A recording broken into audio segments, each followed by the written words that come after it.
People say hitting rock bottom is the end. But for me, it was just the beginning. 5 years ago, I was broke. Not just short on cash broke. I was $80,000 in debt, sleeping in a windowless room and surviving on instant noodles and free Wi-Fi at coffee shops. But today, I run a multi-million-dollar business with clients in over 30 countries. And no, this isn't one of those get-rich-quick fairy tales. It's the raw, unfiltered truth of how desperation can fuel something powerful, if you're willing to risk everything. Let me take you back to where it all started. Chapter 1. Ground Zero. I was 29, fired from my third job in 2 years. I'd just failed at launching an online store that barely lasted 6 months. I had $213 left in my account and 2 credit cards maxed out. My parents, disappointed. My friends, avoiding my calls. My girlfriend, gone. I remember staring at my cracked ceiling, thinking, how the hell did I get here? But deep inside, a voice whispered, this isn't how your story ends. I grabbed a notebook, one of those cheap $1 ones, and wrote 3 words in bold letters. Build something real. Chapter 2. The one decision I knew. I had no money, no contacts, no team. But I had 2 things, time, internet. So I asked myself, what skill do I have that people might pay for? The answer was so obvious, I almost laughed. Copywriting. I'd helped my friend write product descriptions once, and his sales doubled. It was the only time I felt like I made something valuable. I didn't wait. I signed up on Fiverr and Upwork and posted a gig offering SEO-friendly product descriptions for e-commerce stores. No portfolio, no testimonials, just guts. And it worked. My first gig? $15 for 5 descriptions. I nearly cried. Not because of the money, but because someone, somewhere, saw value in me again. Chapter 3. Grinding the ladder. For the next 60 days, I worked 14-hour shifts from my tiny rented room. I wrote product descriptions, email newsletters, landing pages, anything clients would throw at me. And I learned fast. I read every book, watched every course, and split-tested headlines till my brain went numb. By month 3, I was making $3,000 a month, more than I made at my last corporate job. But then, it hit me. This wasn't the dream. This was the trap. I was trading time for money again, and burning out. Hard. So I paused, took a weekend off, walked around the city for hours, watched people, stores, advertisements, behavior. And that's when I saw the opportunity. Chapter 4. The first real risk. I realized most of my clients were Shopify store owners. They all had the same problem. Traffic, but no conversions. They were spending money on ads and getting nothing in return. What if I could help them fix that? Not just with copy, but with full funnel strategy, email marketing, and A/B testing. I messaged 3 of my old clients and pitched them a new offer. Let me rebuild your entire funnel.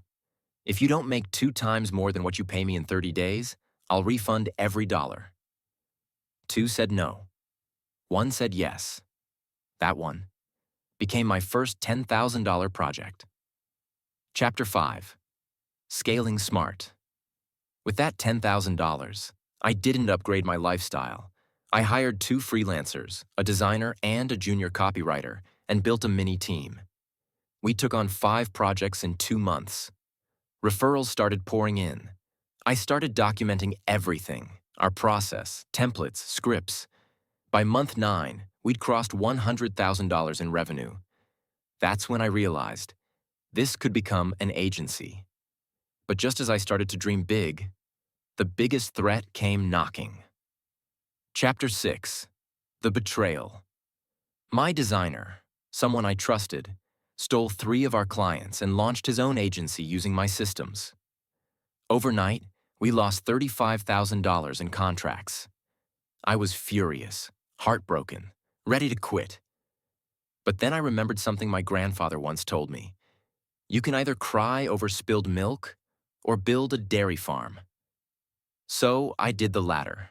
I rebuilt, fired fast, hired better, created airtight contracts, started building a brand, not just a service. And this time, I wasn't just making money, I was making noise. I remember the moment my account hit $10,000. I should have been excited. I should have celebrated. But instead, I froze. That number didn't feel real. It felt like a trick, like it was going to vanish if I blinked. But it didn't. For the first time in my life, I had made money by myself. No boss, no job, just value I created, and someone out there paid for it. Then came the twist. Success isn't silent. It brings noise, loud, ugly noise. I started getting copycats. People were stealing my gig descriptions, copying my reviews, underpricing me. One even used my name. My orders dropped. My response time went up. I panicked. I stayed up till 4 a.m. rewriting every word of every offer I had. I watched all my metrics tank. That month, I made just $300. From $10,000 to $300. I thought it was over. But this time, I didn't quit. I adapted. I didn't just change my gigs. I changed my identity. I bought a domain, created a site, and started building my own brand outside the platform. I started offering packages, not just product descriptions, but full product launch strategies. I made a PDF portfolio that looked like it was done by an agency, but it was just me, in my dark room, with my cracked wall behind me. Clients started coming back, not from Fiverr, but from emails. Real brands. They didn't want cheap gigs, they wanted results.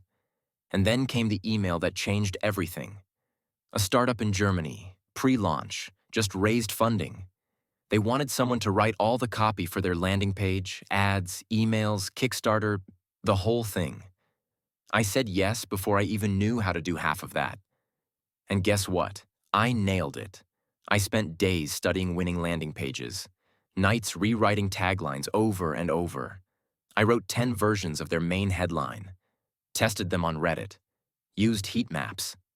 I built a Google Doc so impressive that they asked me to be their full-time content lead. I said no, because I knew now this wasn't luck. It was a system, and I could scale it. I started outsourcing. Found a writer in the Philippines, another one in Kenya. I trained them with everything I learned. I paid them better than I paid myself. In 3 months, we were handling 20+ clients a month. And then, I made my first $50,000 month. You'd think the story ends there, but that's when I lost everything. One of my writers, the one I trusted most, disappeared, ghosted, took payments directly from 6 clients we had lined up, deleted her accounts. I lost $12,000 in pending deals. And worse, I lost reputation. Clients didn't care if it was her fault. They blamed me. My inbox was full of angry messages, refund requests, legal threats. It felt like everything I built was burning in front of me. I spent a week doing nothing, just lying in bed, wondering how I let it happen. But this time, again, I didn't quit. I called every client, personally.